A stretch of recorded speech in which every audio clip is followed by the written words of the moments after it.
লাশ, সেইডের ফোন দেই। হ্যালো সেইডি।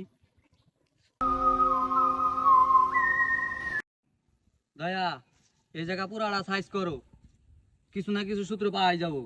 জি sir.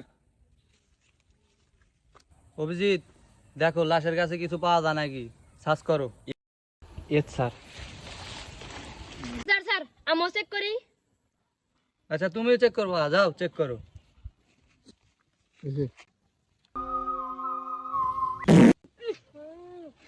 Sir লাশে বাদ দিছে।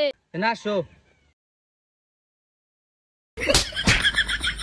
লাশে কি কোনদিন পাত দেয়? দয়া, ওরে চাকরি দিছে কারা? স্যার বড় স্যারে দিছে চাকরি করে। ও আচ্ছা, তা না হলে তো চাকরি পাওয়ার কথা না।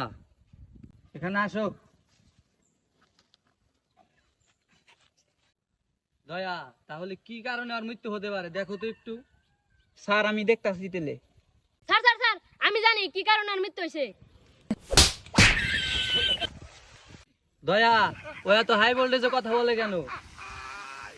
স্যার ও তো নতুন নতুন আইছে, তার জন্য একটু বাল পাক না বেশি, দুই একটা চর খাইলি ঠিক হয়ে যাবো। অভিজিৎ, তুমি কিছু পাইলে? ইয়েস স্যার, আজকে মনে হয় ও সকালে ব্রাশ করে নাই, মুখ দিয়ে খুব গন্ধ। ও আইছি, তোমরা দুজন ওখান থেকে উঠে আসো।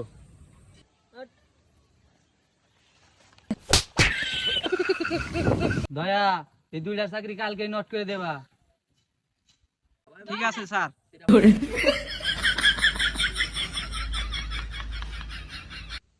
এই তুমি তো তখন বললা এই লাশের মৃত্যু কি কারণে হতে পারে, বলো তো দেখি। স্যার স্যার আমি তো জানি এই ছেলে অতিরিক্ত জোরে পাত দেওয়ার কারণে নালি ফেটে মারা গেছে।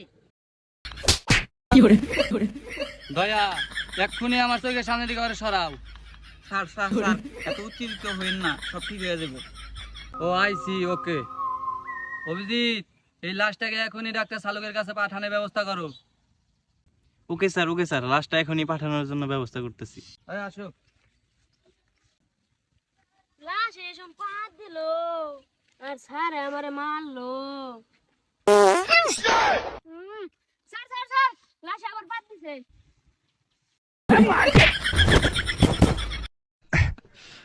Oh